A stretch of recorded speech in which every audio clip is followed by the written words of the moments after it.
자, 우리 성경 강독 시간입니다. 성경 강독은 요한계시록 19장 11절로 21절까지입니다.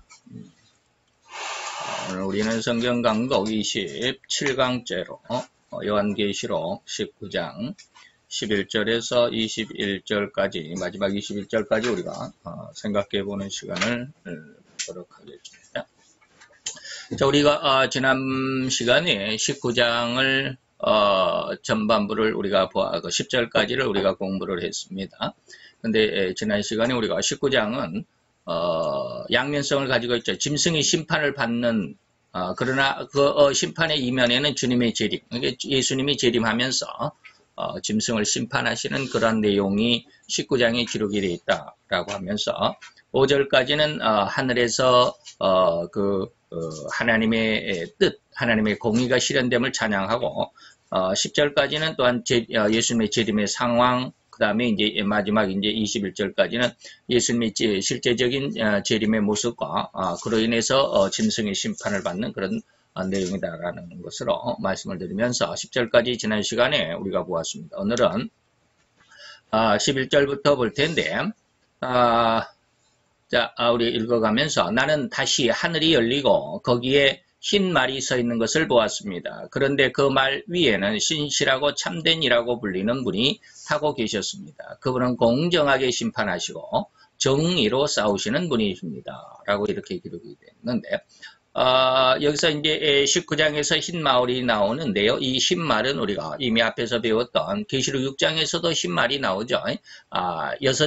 6개의 인을 뗄 때에 첫 번째 인을 떼는데 또 무슨 말이 나오고 두 번째는 무슨 말이 나오고 하는 그런 어떤 인을 뗄 때마다 말이 나오는데 계시록 6장에서도 흰 말이 나오는 그런 상황이 있었습니다. 그런데 많은 분들이 계시록 6장에서 흰 말을 예수님이라고 상징을 하고 그러는데 계시록 6장에서 우리는 뭡니까? 그 흰 말은 적그리스도, 다시 말하면 잘못된 종교, 우리가 흔히 지금까지 배워왔던 말로 거짓 선지자들 또는 음녀라고 말할 수 있는 이러한 것으로 상징을 했다라고 말씀을 드렸죠. 그러나 여기 19장에서의 이 흰 말은 예수님의 재림을 의미합니다. 그래서 계시록 6장의 흰 말과 계시록 19장의 흰 말의 의미가 다르다라고 하는 것입니다. 계시록 6장에서는 적그리스도 뭡니까? 타락된 기독교의 어떤 상황을 의미하고 19장에서는 예수님의 재림을 의미한다라고 하는 것입니다. 근데 그 말 위에는 다시 말하면 예수님의 어떤 모습, 어떤 특성 이것을 말하고 있는데 신실하고 참되십니다 라고 이렇게 말씀을 합니다. 물론 우리가 2장이나 3장에서 아시아 7개에서 보면 예수님의 어떤 교회마다 나타나는 특성 중에서 예수님은 진실하신 분이다라고 하신 말씀도 있는데 이것은 뭐냐면 신실하다라고 하는 것은 믿을 수 있고 진실이다라는 그런 말인데 다시 말하면 예수님의 말씀은 1.1핵이 뭡니까? 1.1핵이라고 하는 것은 우리가 이제 히브리어를 알면 좀 이해가 쉬운데, 우리 말에도 그렇죠. 우리 말에도, 하나의 점이 빠져버리면 말이 안 되는 경우가 있습니다. 글자가 안 되는 경우가 있죠. 만약에, 교자에서, 요에 하나를 빼버리면 고자가 되는 그런 경우도 있지만, 만약에 학이라고 하는 것에서 히읗이 있죠. 히읗이 있는데, 히읗에서 동그라미를 빼버리면, 이게 말도 안 되죠. 위에 사갓에다가 앞에 아에다가 기억. 이것은 말이 안 되잖아요. 우리도, 우리말에서도 좀 그런 모습이 있는데, 우리가 이제 히브리어를 배운다면, 히브리어의 한 1획이 엄청난 그 의미를 가지고 있거든요.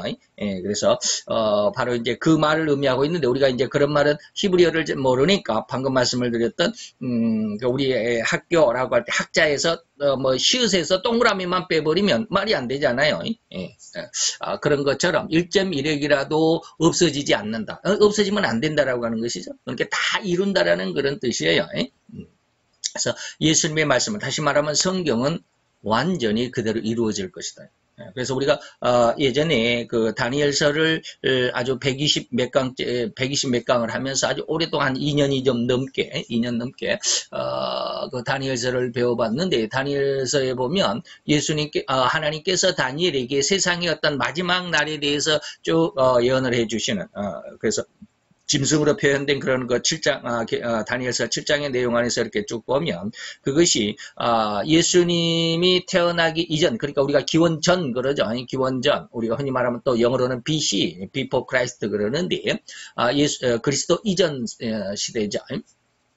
BC 약 한 700년에서 750년 사이가 다니엘 시대의 모습이죠. 그러니까 예수님이 태어나기 700년쯤 전에 하나님께서 이 세상의 모든 일이 이루어질 것이다라고 해서 뭐 처음에는 무슨 뭐 사자, 독수리 날개가 있는 사자의 모습으로, 그것은 이제 그 당시 바벨론 사건이죠. 바벨론이죠. 누가네살의 바벨론을. 그 다음에는 이제 바벨론을 무너뜨리는 자가 누구냐면 이제 곰인데 새 갈빗대를 입에 물고 한쪽 발을 들었다라 뭐 이런 내용으로서 이제 메데파사가. 그 다음에는 세 번째는 표범인데 네 개의 날개가 있더라. 표범은 굉장히 빠르죠. 빠른 어떤 쾌속을 의미하는데 이것은 히랍이라고 하는 나라. 그런데 그 표범조차도 이제 부술 수 있는 그런 강력한 철 이빨을 가진 짐승, 이상한 짐승인데 그것은 바로 로마다라고 하는 것이죠. 그래서 로마가 이제 우리가 보면 기원 후죠. AD 서기라고 말하는 1450년인지 1543년인지 모르겠네요. 자, 우선 1500년 근간까지 로마가 이제 완전히 멸망을 합니다. 그리고 나서 이제 온 세계가 지금 이루어졌는데, 그러면 기원 후 1500년, 그 다음에 예수님 이전에 700년, 그러면 어떻게 해? 약 한 2200년 정도죠. 2200년 정도. 그 다음에 로마가 멸망함부터 이제 우리 지금 현재까지는 거의 1000년이 지났죠. 1500년, 그 다음에 2000 지금 한 600년 정도 지났죠. 그러면 이러한 모든 시대 속에서 이미 예수님이 태어나기 이전 700년 전에 다니엘에게 말씀하신 내용, 그 환상 아니면 그 짐승의 모습과 어떤 그 특징, 그 의미를 쫓아서 지금까지 계속해서 이어져 왔다. 지금까지 약 2200년이 그대로 이루어져 왔고, 지금까지 지금 이 시대까지 오면 약 한 거의 3000년 가까이 되죠. 3000년 가까이를 2700년 2700, 지금 2017년이니까 700년 전이 하면 2700년. 2700년을 이미 2700년 전에 다니엘에게 말씀하신 대로 지금 그대로 이루어져 오고 있습니다. 이거는 뭐 우리가 지금 그 예수를 안 믿는 사람들은 무슨 뭐 노스트라다무스의 예언이 얼마만큼이고 또 어떤 예언이 뭐 우리나라에서는 뭐 정감록이 또 어떻고 뭐 별의별 소리를 다 하는데, 그런 것이 그냥 뭐 예언이 한번 맞았다 그러면 아주 전체적으로 아주 쇼크를 받죠. 쇼킹한 그런 뉴스다라고 그냥 막 대대적으로 선전을 하고 그냥 막 그러는데, 예수님의 말씀은 지금까지 2700여 년 동안 뭐 그 이전부터도 있었지만 지금 다니엘에게 2700년 전에 그 예언을 주셨으니까 그 예언이 2700년 동안 단 하나도 어그러지지 않고 그대로 이루어져 오고 있다라고 하는 사실입니다. 그리고 이제 이후로 예수님께서 말씀하신 그 다니엘에게 이야기하신 그 다니엘 7장의 내용이나 아니면 더 앞으로 가서 다니엘 2장의 금신상이라고 하는 신상의 내용들 안에서 이렇게 보면 아직도 그 말씀이 이루어지지 않은 게 있습니다. 다니엘에게 말씀하셨던 내용이 2700년 동안 지금 흘러와가지고 다 그대로 이루어져 왔는데 앞으로 이루어지지 않는, 다니엘에게 말했던 2700년 전에 말씀하셨던 그 내용이 이루어지지 않는 것들이 있습니다. 그게 뭐냐면 바로 유럽 시대와 그 다음에 지금은 뭐 유럽 시대 이후 시대다라고 말하지만 아직까지는 그것이 오지 않았습니다만은 시간에 한번 말씀을 드렸죠. 그런 것을 잘 한번 기억을 하시고, 앞으로 유럽 시대와 그리고 적그리스도의 시대, 그리고 예수님의 재림의 시대, 이러한 것들이 앞으로 남아 있습니다. 이것은 이미 이 모든 것들, 지금 예수님의 재림과 뭐 천년왕국과 그리고 영원 세상, 영원한 천국과 지옥, 이러한 영원 세상까지의 모든 내용이 다니엘서 2장, 다니엘서 7장 안에 다 들어 있습니다.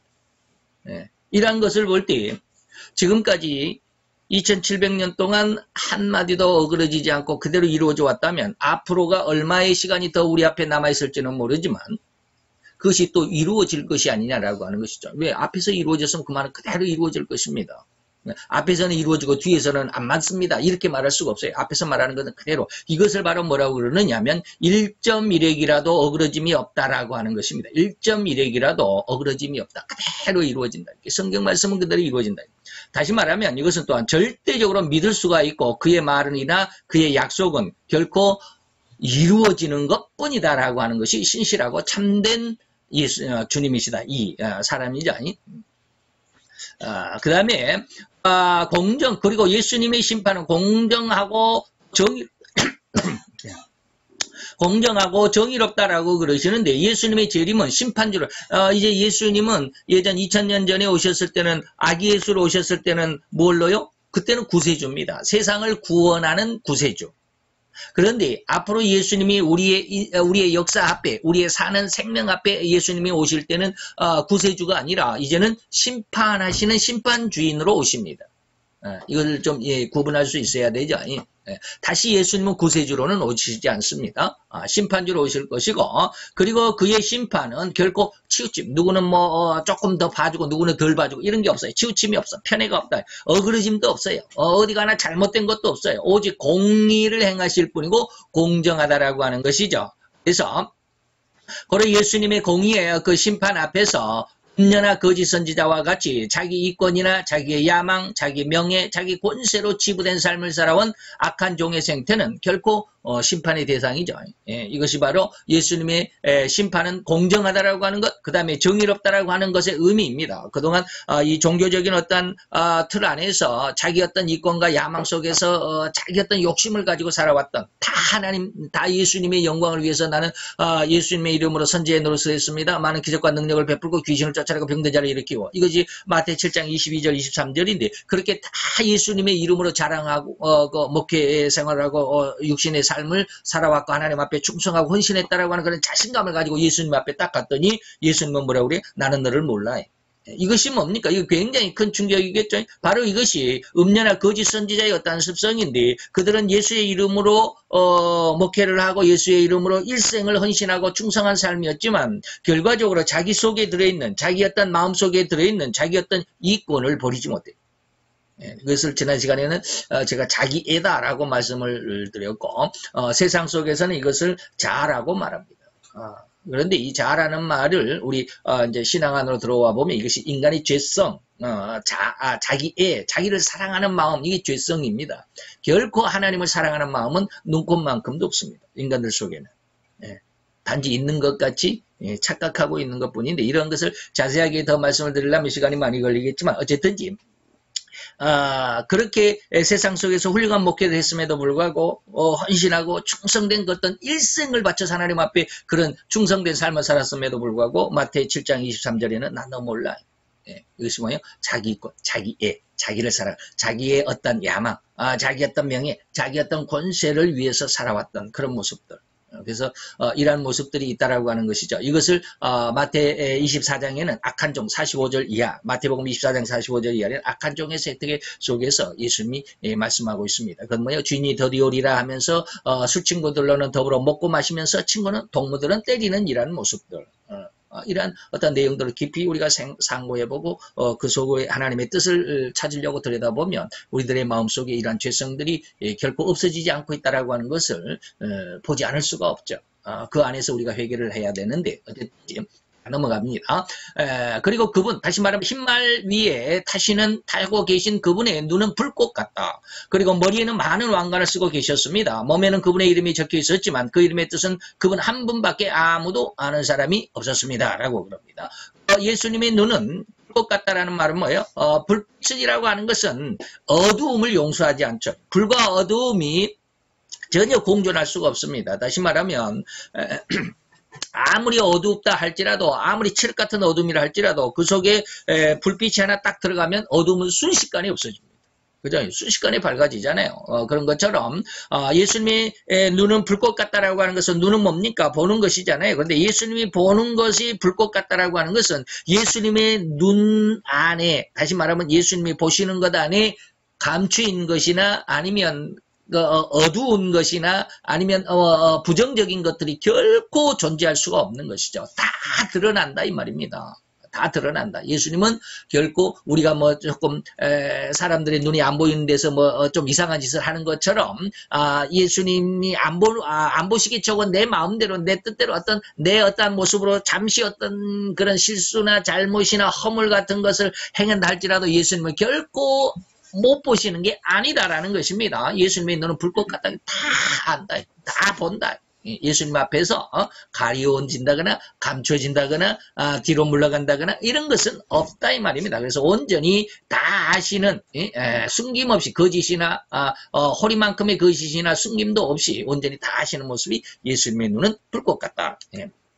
그리고 이제 예수님의 왕관을 머리에는 많은 왕관을 썼다고 그랬는데 이것을 디아데마라고 그랬습니다. 예수님의 19장에서 나오는 계시록 19장에서 예수님이 쓰신 왕관은 디아데마라고 하는 왕관입니다. 그런데 예수님 왕관에는 성경에서 기록되는 왕관에는 두 가지의 단어를 썼습니다. 하나는 디아데마라고 썼고요. 오늘 19장 2절에 12절에 나오는 디아데마가 있고요.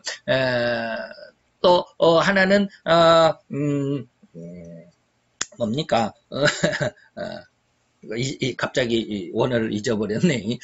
자우지가 또 스테파노스인가 하는 왕관이 있습니다. 원어로 보면 그런데 이 디아데마라고 하는 왕관은 면류관은 세 번 딱 나온다고 그랬습니다. 12장에서 용이 이 디아데마라고 하는 왕관을 썼고요. 13장에서 바다에서 올라온 짐승이 이 디아데마라고 하는 왕관을 썼고요. 오늘 19장에서 예수님이 썼습니다. 다시 말하면 이건 어떤 신적인 어떤 상징을 하는 것 같아요. 신적인 어떤 그래서 사단이 하나님을 가장하죠. 위장한 모습. 또 바다의 짐승은 뭡니까? 예수님이 그리스도인데 예수님을 위장을 했잖아요.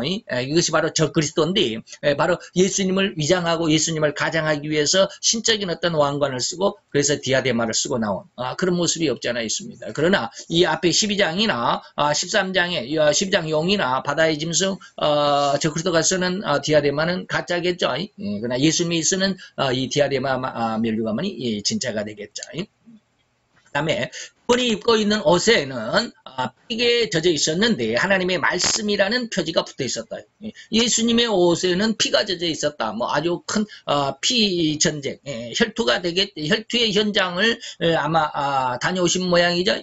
그게 아니라 예수님이 십자가에 죽으셨다라는 겁니다. 예수님께서 십자가에 달리심으로 온 인류를 구원해 주신 그 보혈, 예수님을 상징할 때는 그리고 예수님의 성도를 상징할 때는 우리가 계시록 14장에서도 그랬지만 예수님을 따라가는 성도들의 옷은 뭐였다?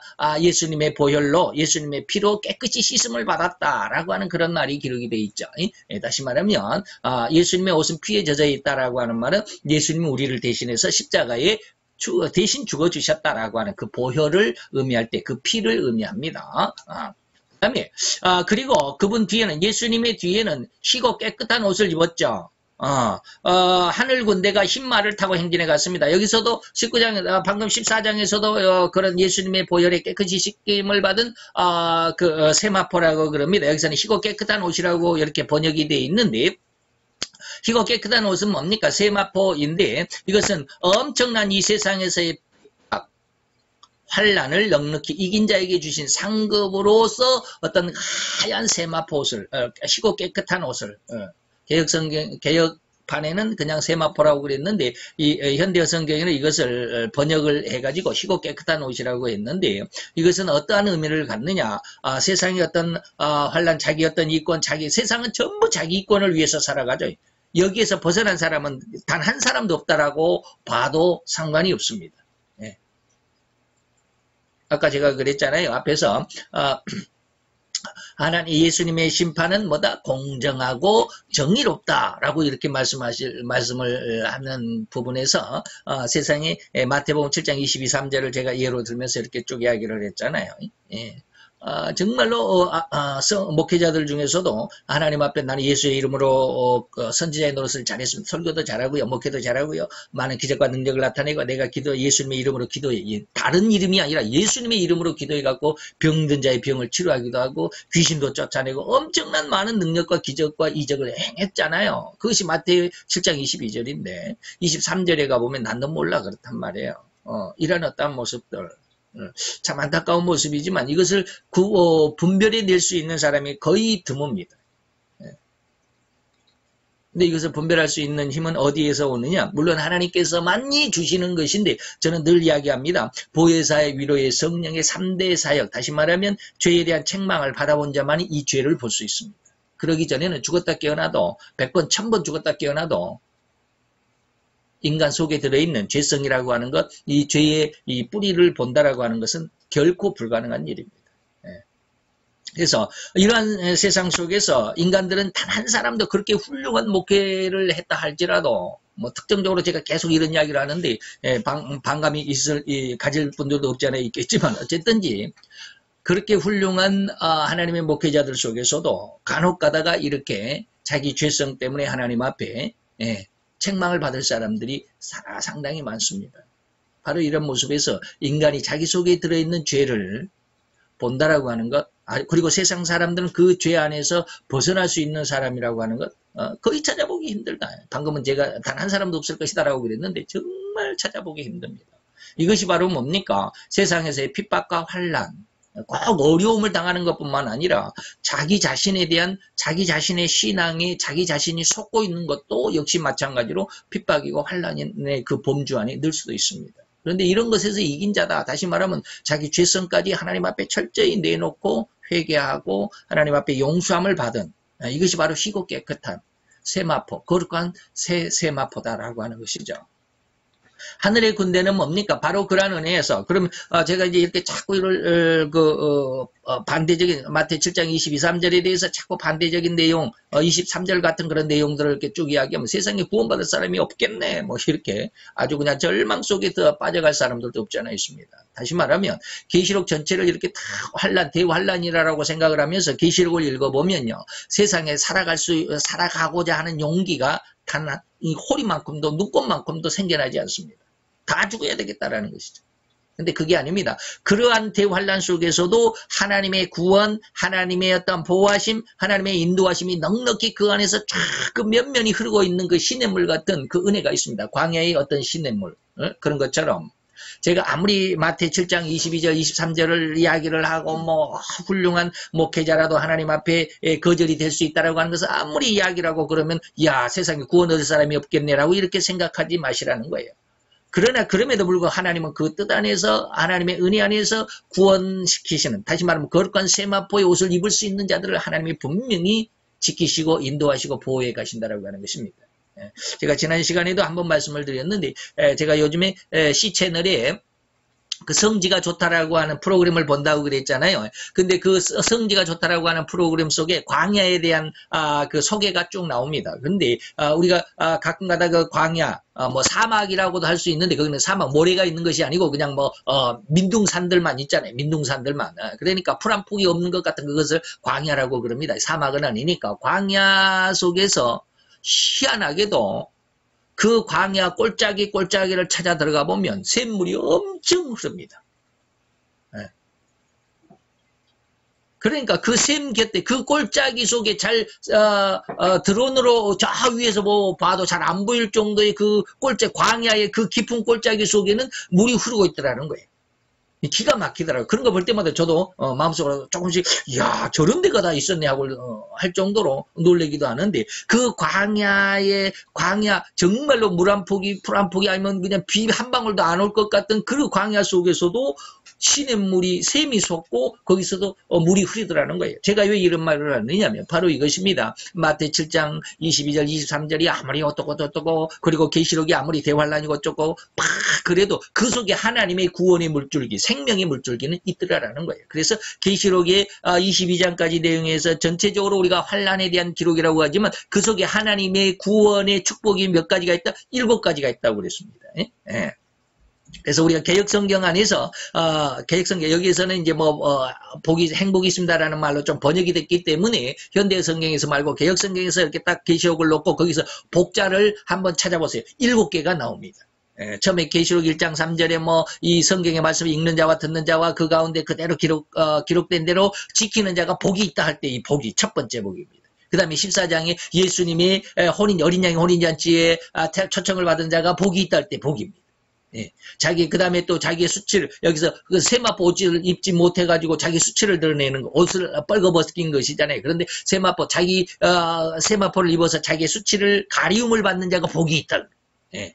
뭐 그런 내용들이. 이렇게 해가지고 22장까지 이렇게 가보면, 예, 7개의 복이 있습니다. 그러니까 광야 속에서 하나님의 그 샘물이 솟아나는 거 정말로 놀랍죠.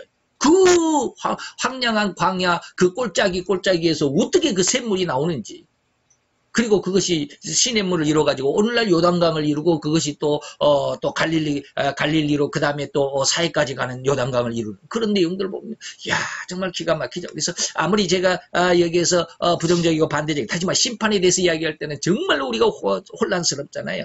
두렵잖아요.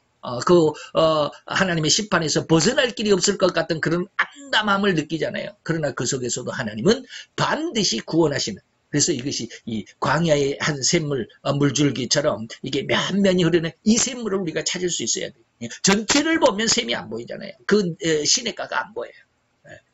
그래서 엔게디, 엔이라고 하는 것이 히브리어로 엔이라는 말이 샘이라는 뜻이랍니다. 저도 이제 뭐 히브리어를 잘 모르니까, 전혀 모르니까 알파벳만 조금 떠듬거리지. 그래서 엔게디 하면 게디의 샘이라는 뜻. 광야, 게디 광야의 샘 할 때 엔게디라고 그러는데, 우리가 성경에서는 엔게디가 많이 나오죠. 다윗이 엔게디에 가서 어쨌든지 간에 이제 이런 대환란 속에서, 그리고 마태이 7장 22, 3절 속에서도 그래도 하나님께서 지키시는, 보호하시는, 인도하시는 자가 있다라고 하는 것을 볼 때, 여기서 하늘 군대는 바로 뭐냐면 바로 그런 광야 속의 샘과 같은, 광야 속의 그 냇물과 같은, 아니면 마태이 7장 22, 3절에서 그렇게 하나님 앞에 저주를 받고 책망을 받을 수밖에 없는 그 속에서도 그래도 하나님이 지키시고 보호하시는. 다시 말하면 계시록 12장 17절이 계시록 12장 17절은 뭡니까? 12장 마지막 17, 16, 15, 16, 17은 사단이 세상으로 내려오는, 이 땅으로 내려오는 그런 시대, 이 대환란을 의미합니다. 그 속에서 하나님의 계명과 예수의 증거를 가진 자들이 하나님의 여기 이제 뭐 조금 뭡니까? 한문으로 표현하면 유잔자입니다. 잠반할 때 남을 잔자, 남자가 있다 이 말입니다. 그 세상의 환란 속에서도 하나님이 지키시고 보호하시는 유전자, 남은 자가 있어요. 그 사람들을 뭐라고 그러냐면 하나님의 계명과 예수의 증거를 가진 자들이다 라고 말하죠. 이런 사람들이 세상의 환란과 공핍을 이겨낸 성도들이고, 저들은 이 핍박을 목숨으로 바쳐서 견뎌 이겨낸 자들이 바로 하늘 군대로 포함되어 있습니다. 이 하늘 군대, 다시 말하면 거룩한 성도죠. 거룩한 성도들이 예수님과 함께 흰말을 타고 하얀 옷을 입고 흰말 타신 예수님을 쫓아서 재림하시는 그런 광경입니다. 15절입니다. 그분은 예수님은 입에 문 날카로운 칼로 모든 나라를 쳐 부술 것입니다. 그분은 쇠 몽둥이로 모든 나라를 다스릴 것입니다. 또한 그분은 두 발로 전능하신 하나님의 진노의 술틀을 밟으실 것입니다. 이제 예수님이 재림하시면, 여기에서는 지금 15절 안에서는 세 가지를 하잖아요. 예수님의 입에 칼이 있다. 다시 말하면 예수님의 손에는 또한 쇠 몽둥이, 이걸 한문으로 말하면 철장, 쇠철자, 몽둥이 장자며, 철장. 그런데 여기는 그냥 우리말로 쇠몽둥이 그랬죠. 그 다음에 세 번째는 두 발이 이제 심판을 하면 막 발로 밟고 부서뜨리는 거. 쇠몽둥이도 때려서 부서뜨리는 거. 그 다음에 칼도 이렇게 뭡니까, 이 잘못된 것을 잘라내고 징계하는 이 모습이죠. 그래서 입에 문 날카로운 칼은, 예수님이 진짜로 입에다가 그냥 칼을 물고 나타나가지고 그냥 막 고개를 흔들며 칼이 막 이렇게 이런 게 아니죠. 진짜 어떠한 물질적인 칼, 우리가 보는 부엌칼 아니면은 장검 이런 것을 예수님이 입에 물고 손 대신에 입에다 물고 그냥 검수를 하는 게 아닙니다. 이것은 뭐냐면 말씀입니다. 주님의 약속은 뭐요? 말씀이잖아요. 그리고 진리인 성경 말씀으로 온 세상과 온 인류를 심판하신다. 그러니까 우리가 앞에서 이미 말씀을 드렸습니다. 계시록 7장에는 뭐가 있습니까?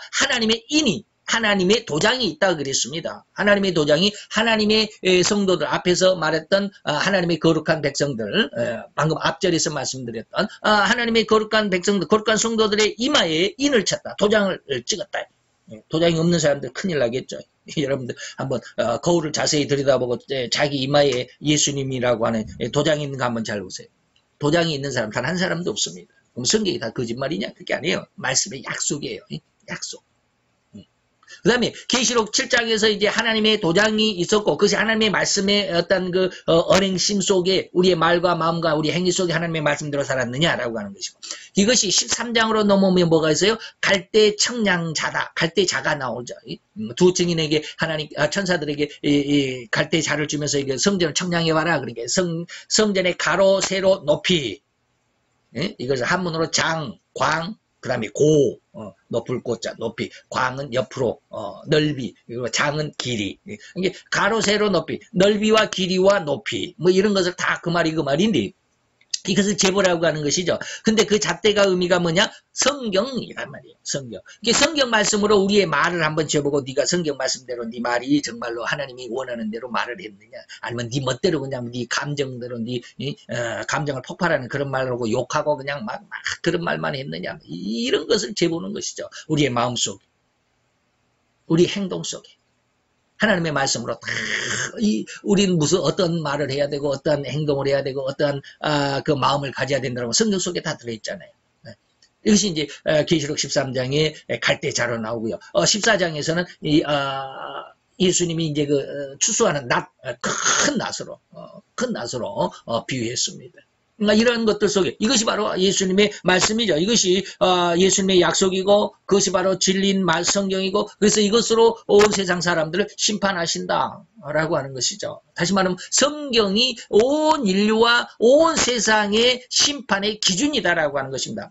표현이 그리고 비유를 해가지고 그 표현이 조금 달랐지 뭐 도장인이다 무슨 갈대자다 19장에 20장에 가보면 이제 금자로도 나옵니다. 금으로 된 자. 갈대가 아니라 금자로도 나오고.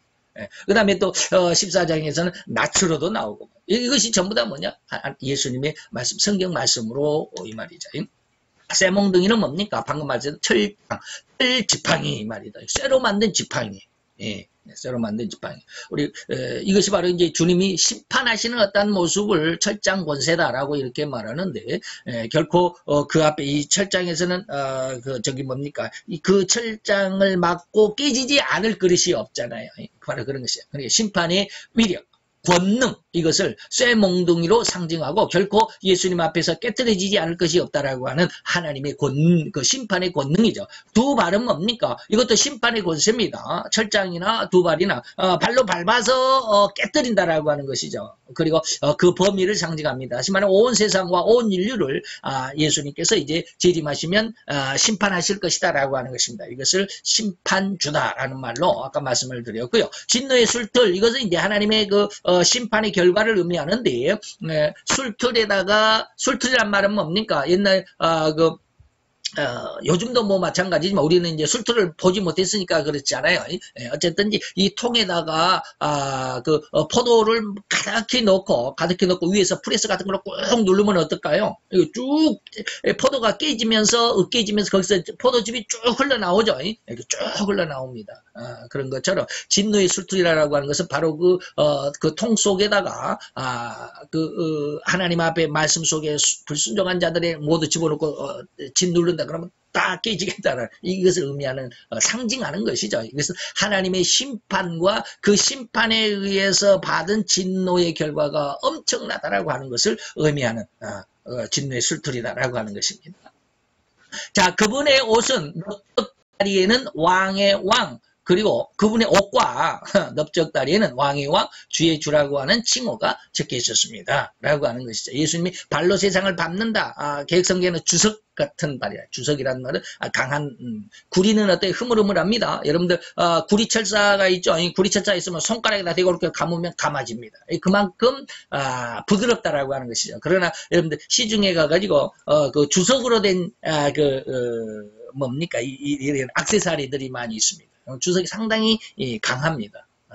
쇠의 성분을 가지고 있는 성분이 많이 있기 때문에 주석이 어떤 성분인지는 저는 잘 모르겠지만, 공고를 나왔지만, 좌우지간 그 쇠 성분은 잘 몰라요. 어쨌든지, 주석은 상당히 강한 쇠 중에 하나입니다.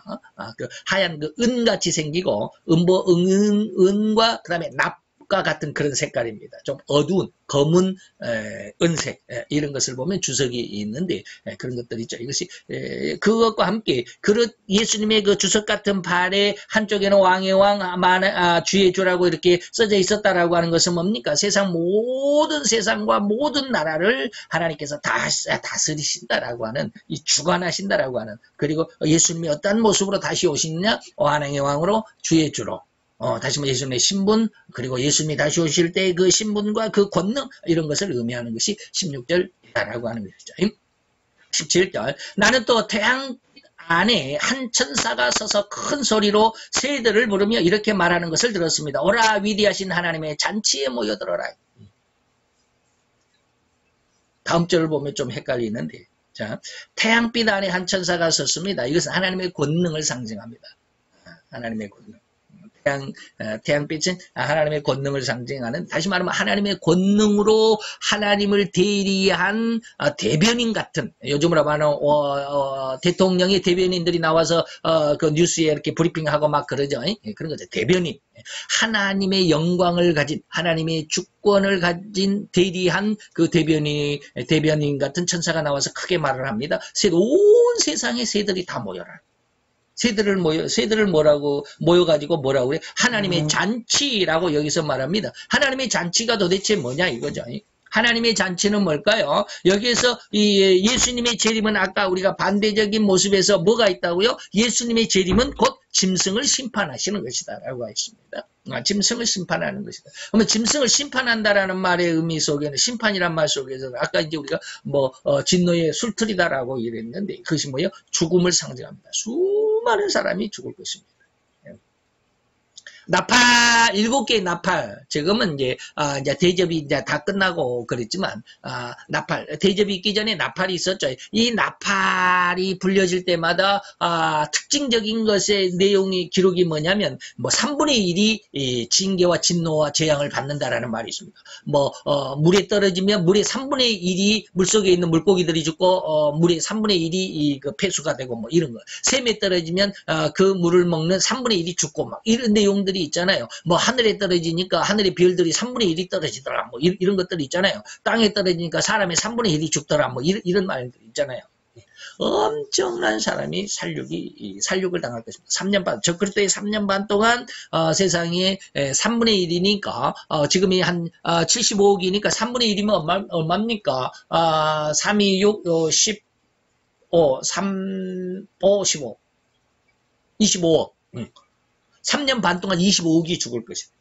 거의 25억 명이 죽습니다. 그러면 25억 명이 3년 반이라고 하면 1260일이거든요. 3년 반이면 1260일 동안 25억을 곱해보면요. 나누어 보면요. 하루에 약 한 240만 명씩 죽습니다.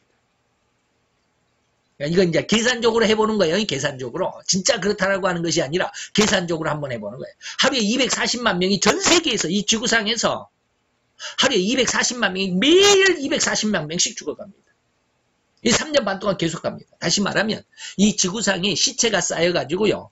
더 이상 화장도 안 되고, 화장할 수가 없죠. 하루에 우리 수원에도 화장장이 있지만 하루에 몇 번이나 화장을 하는지 모르겠어요. 한 4, 50번 하는지 몇백 번 하는지 잘 모르겠지만, 역시 한 200번까지 수원에서는 200번, 그러면 전국적으로도 전국적으로 화장장이 몇 개가 있을지 모르지만, 한 몇만 구의 사체들은 해결할 수 있을 것입니다. 하루 이틀 정도는. 그런데 이것이 하루 이틀 사흘 계속 늘어나면요. 하루에 240만, 우리나라에서는 또 몇만 명이 죽을지 몰라요. 전 세계적으로 240만이니까 우리나라로 부분적으로 보면.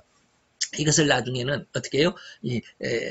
화장장에서도 죽은 사체들을 화장시키기에 부족하다. 이게 감당이 안 되잖아요. 그러면 온 길거리들이, 온 세상에, 온 길거리마다 다 시체가 쌓여 있습니다. 그 시체들을 어떻게 처리할 거예요? 제가 예전에 그랬습니다. 1260일보다 30일 말은 1290일이 있고, 거기에다가 또 45일이 많은 1335일이 있고, 이것이 다니엘서 12장 마지막 부분에 있는데, 그 75일, 그러니까 1260일보다 30일이 많고 45일이 많고, 이 두 개를 합하면 75일인데, 이 75일 동안 세상의 모든 전쟁, 그 3년 반 동안 저 그리스도의 통치 아래 있었던 그 모든 전쟁의 후유증, 그 다음에 이 지저분한 쓰레기 같은 것들, 전쟁으로 막 건물이 폭파되면 폭파된 채로 다시 건축을 못하고 있는, 그리고 또 사람이 죽으면 죽은 대로 시체가 그냥 썩어 있는 이런 상황 속에서 이걸 어떻게 다 75일 동안 다 이것을 청소가 하겠느냐. 여기에 그 답 중에 하나가 있습니다. 새들이 와서 먹는다. 새들을 불러서 하나님의 잔치. 이 하나님의 잔치는 뭐예요? 한쪽에서는 예수님의 재림의 잔치지만 앞에서 우리가 1절로 10절 안에서 뭐 하나님의 거룩한 성도들은 예수님의 재림을 보고 기뻐하고 즐거워하라, 찬송하라라고 막 그러잖아요. 그런데 지금 재림에서 그 반대적인 상황, 잔치의 반대적인 심판이잖아요. 심판이 뭐 어마어마한 혹독한 하나님의 징계와 하나님의 진노가 그 속에 쏟아질 때 이 적그리스도와 그 거짓 선지자들과 그 짐승들이 그 속에 속해 있는 사람들이 얼마나 많이 또 예수님에게 그 고난, 고통, 심판을 받겠느냐. 이것을 해결하는데 새들이 일조를 하고 있습니다. 3절에 보면 새들에게 와가지고 하나님의 잔치가 어떤 잔치냐고 하면 바로 이제 그 심판하시는 그 잔치 속에서 왕과 사령관과 위대하다고 불리는 용사들과 그리고 그들이 타고 있던 말과 그 다음에 말을 타고 달리는 기수들, 기병대죠. 기병대, 기수들, 말을 타는 사람들과 높은 자나 낮은 자들, 노예나 자유인들의 무엇을? 시체를 먹으래. 옛날 2차 대전 때 히틀러가 유대인들 600만 명을 죽이면서 그 사체를 처리하기가 어땠을까? 그들은 굉장히 고민했고, 뭐, 아우슈비츠인가, 그런 영화를 보면, 아우슈비츠, 비극의 아우슈비츠인가, 뭐, 그런 동영상도 있어요. 그런 동영상을 보면, 독일군들이 이 유대인들의 사체를, 죽이기만 한 것이 아니라, 다 처리를 해야 되잖아요. 처리를 해야 되니까 이게 몇십 명, 몇백 명이면 그냥 큰 구덩이에다가 파가지고 그냥 뭐 4,500명까지 막 집어넣고 불도자로 묻어버리고 뭐 그럴 수는 있지만 이게 600만 명이란 말이에요. 그러니까 나중에는 이 사체를 처리하는데 굉장히 애를 먹었더라고요. 그들도. 근데 600만 명이 아니라 이게 240 뭡니까? 25억 하루에 240만 명씩 어마어마한 숫자가 죽잖아요.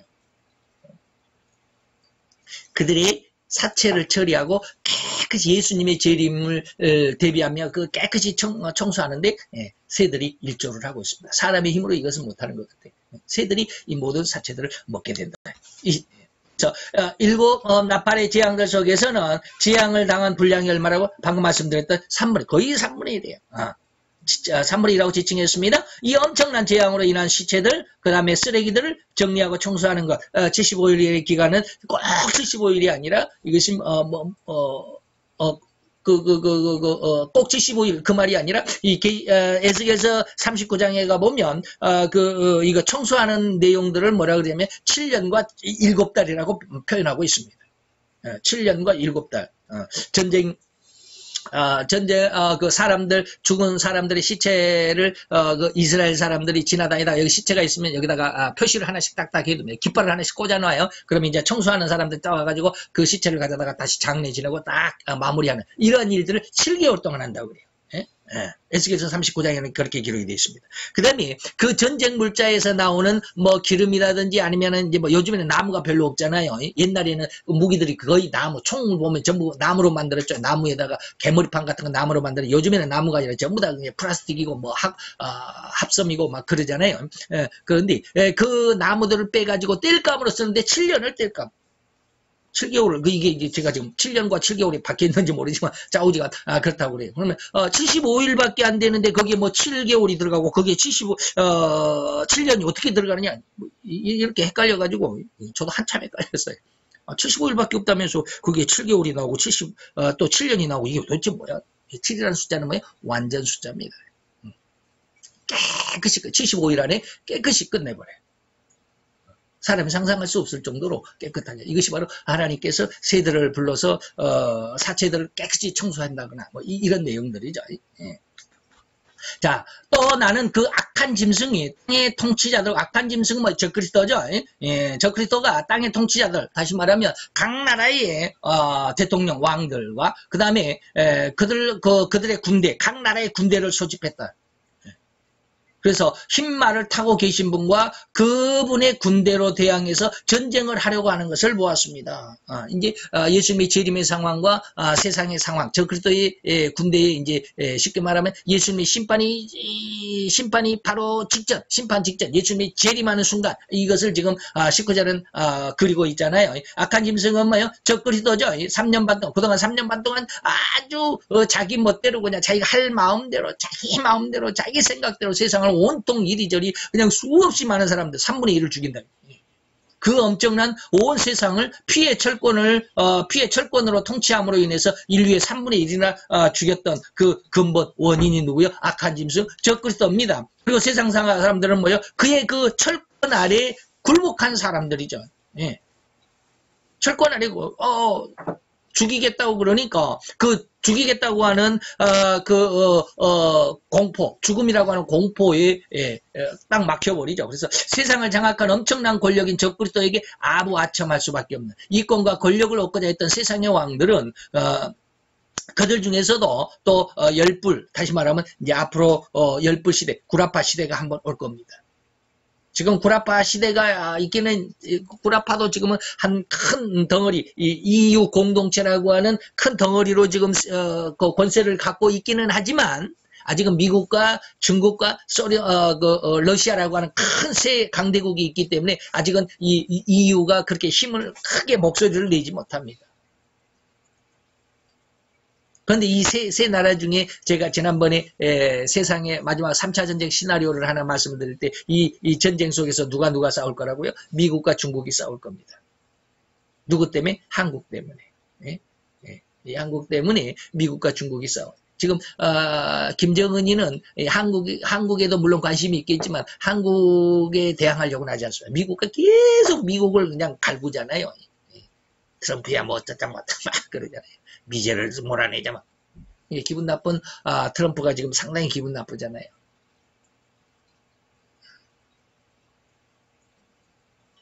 그래서 이제 미국이 김정은이 버릇을 한번 고쳐주겠다 그러면 중국은 북한과 중국은 군사 동맹이 맺혀 있습니다. 우리가 미국과 군사 동맹을 하고 있는 것처럼 북한은 중국과 군사 동맹을 하고 있습니다. 그래서 북한의 전쟁이 나면 중국은 자동 개입을 하게 되어 있습니다.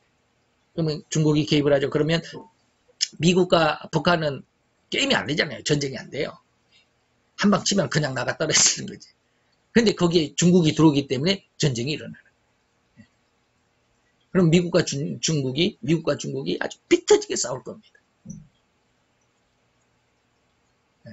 그러면 핵폭탄 한 2개나 3개만 서로 여기서 이 일이 저쪽에서 이쪽으로 이렇게 퐁퐁 날리면 미국과 중국은 거의 국력이 절반 이하로 떨어질 가능성이 많습니다. 그러면 세계 우뚝 남은 자가 누구요? 러시아만 남아있죠. 지금도 미국과 중국이 거의 비슷하다라고 그러는데, 거의 비슷한 그런 어떤 군사력을 가지고 있다고 그러는데, 미국이 이제 랩터라고 하는 F-22라고 하는 그 비행기가 있기 때문에 소련이 아직은 조금 그러지만 최강의 인자. 근데 이러한 것들이 수준이 이렇게 쭉 떨어지죠. 미국과 중국의 전쟁이 되면. 그러면 러시아는 그냥 가만히 있으면서 제일 강국이 됩니다. 그때 유럽이 한번 우리가 앞에서 배웠던 것처럼 열불이 잠시 권세를 얻는다. 잠시 권세를 얻어요. 이게 미국과 중국이 없어지면 유럽, EU 공동체가 큰 힘을 갖게 돼요. 이제는 큰 소리 칠만 하는데 그 권세를 전부 러시아에게 갖다 바칩니다. 이게 러시아가 최고가 되는 거잖아요. 이게 바로 적그리스도입니다. 그래서 바로 이것을 지금 이 통치자, 땅의 통치자들을 바로 이것을 의미하는 겁니다. 세상에 엄청난 권력을 장악한 이 적그리스도에게 아부하는데 그 아부하는 맨 앞장이 EU가 될 것입니다. 열불나라 유럽 공동체가 될 것입니다. 그래서 열불이 짐승을 도와가지고 이스라엘을 공격하게 되고 그 이스라엘을 공격함 속에서 미국이 다시 그 힘이 이제 완전 부상 상태 속에서 이게 전쟁을 개입을 하게 될 겁니다. 그러면 아주 이제 게임이 안 되잖아요. 게임이 안 됩니다.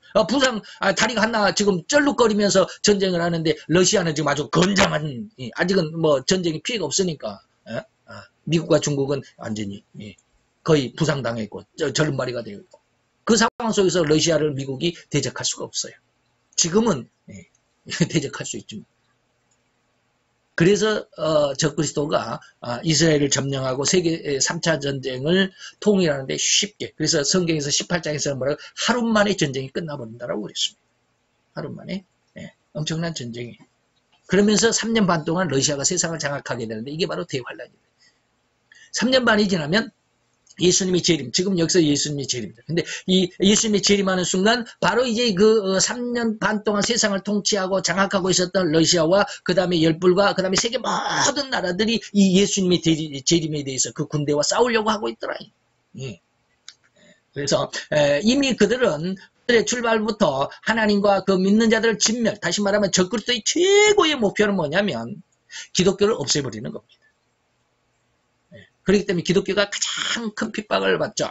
가장 큰 핍박을 받지만 하나님께서 지키시고 보호하시는 자들이 분명히 있다라고 아까도 방금 전에도 말씀을 드렸습니다. 광야에 샘이 솟고 시냇물이 흐르듯이. 계시록에 그 엄청난 대환란이 있지만 그 속에 하나님이 지키시고 보호하시고 인도하시는 자들이 있다라고 하는 것. 그런 것처럼.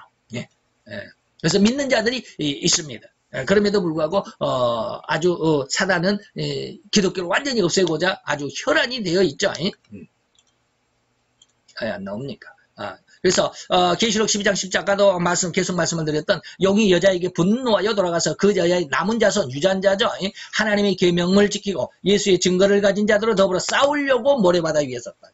이것을 예수님의 재림을 이제 방해하려고 하는, 끝까지 예수님의 재림을 방해하려고 하는. 그러나 방해할 수가 없죠. 자, 그러나 그 악한 짐승은 거짓 예언자는 거짓 선지자들, 거짓 목사들과 함께 붙잡혔습니다. 그 거짓 예언자는 악한 짐승의 도움을 받아서 이적을 행하고, 아까 이제 마태 7장 22절과 같죠. 거짓 예언자는 뭐요? 계시록 13장 11절에 나오는 땅에서 올라온 짐승입니다. 여기서 그 악한 짐승은 뭐예요? 계시록 13장 1절에서 나오는 바다에서 올라온 짐승이 악한 짐승이고요. 11절에 나오는 땅에서 올라온 짐승이 거짓 예언자, 거짓 선지자, 거짓 목사들. 거짓 목사는 이 말이에요. 악한 짐승, 이거 첫 번째 짐승이죠. 거짓 예언자는 두 번째 짐승. 이 첫 번째 짐승의 도움을 받아서 이적을 행하고 그의 낙인이 찍힌 자들. 이거 계시록 13장 17절이죠. 66. 짐승의 표를 받는 자는 결코 짐승의 표를 받지 않는 자는 누구든지 다 죽임을 당하더라. 그래서 사단의 표라고 난리들인데 이거는 베리칩이 아닙니다. 베리칩이 아니에요. 사단의 표가 정말로 베리칩이라고 한다면 아까 제가 말씀드렸던 계시록 7장에 하나님의 표는 뭐야? 하나님의 표도 없으면서 그냥 사단의 표가 베리칩이냐 어쩌냐 하면 좀 곤란하죠. 앞뒤가 안 맞는 해석을 해서는 안 됩니다. 그래서 그 낙인은 뭐요? 그의 말들. 아까 예수님의 그 뭡니까? 칭찬의 도구는 뭐라고 했어요? 심판의 도구, 반대적으로는 칭찬의 도구입니다. 구원받는 자들에게는 칭찬이지만 멸망을 받는 자들에게는 심판이죠. 양면성입니다. 그러니까 우리에게는 뭐가 있습니까? 예수님의 칭찬의 도구는 뭡니까? 계시록 7장에서 인이 있고요. 13장에서 갈대자 안에 들어간 거. 14장에 가서는 그 이안낫의 알곡으로 추수된, 포도로 추수가 아니라 알곡으로 추수가 되는 이런 모습들.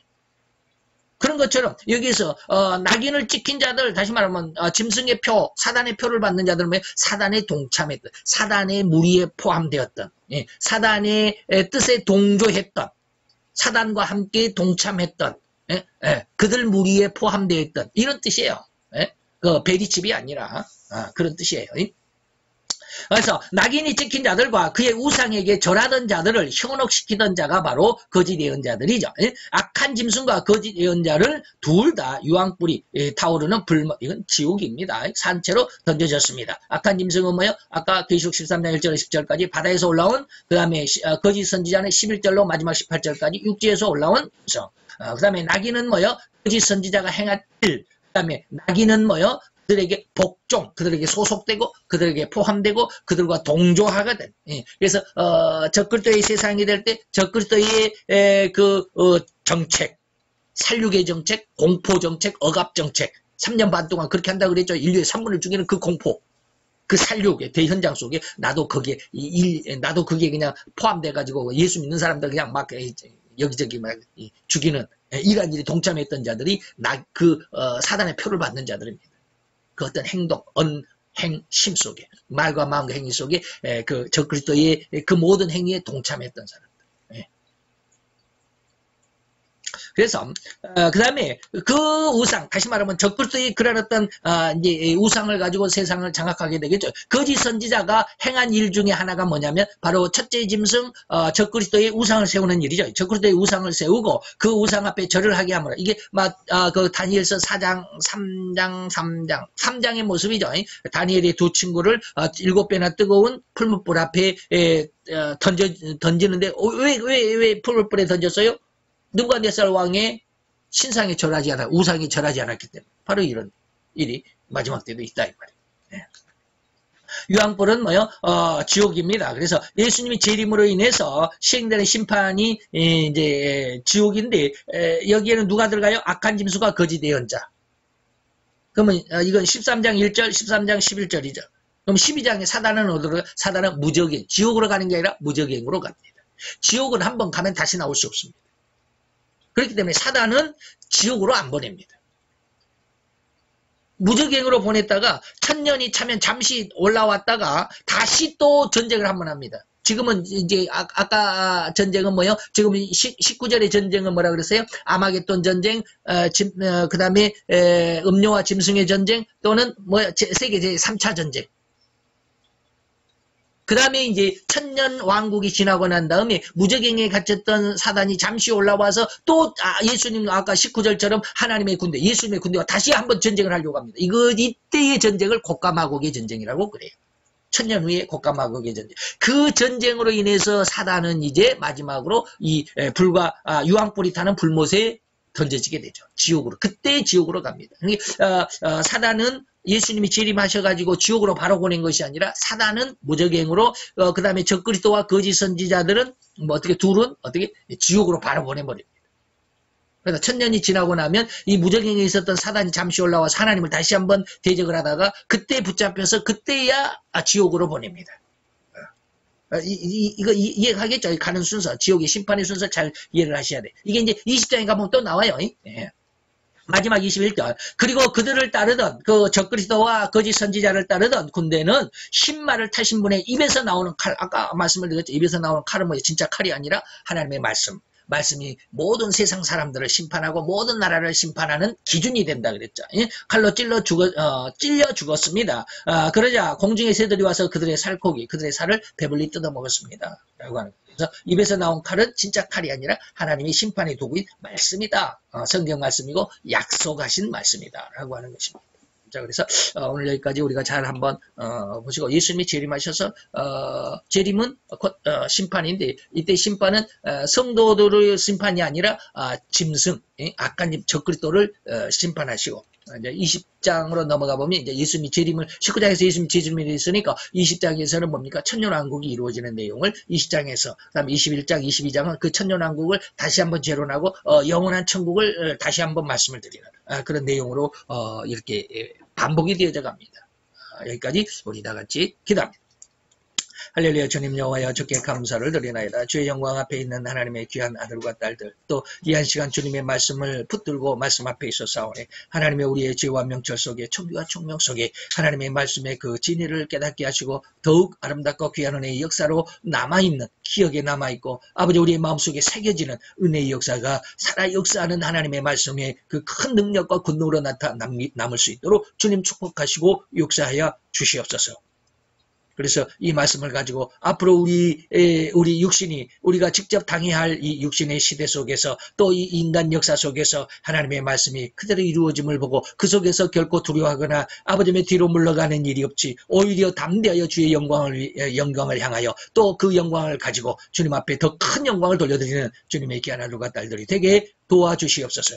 예수 그리스도의 이름으로 감사와 기도드려 싸움나이다. 아멘.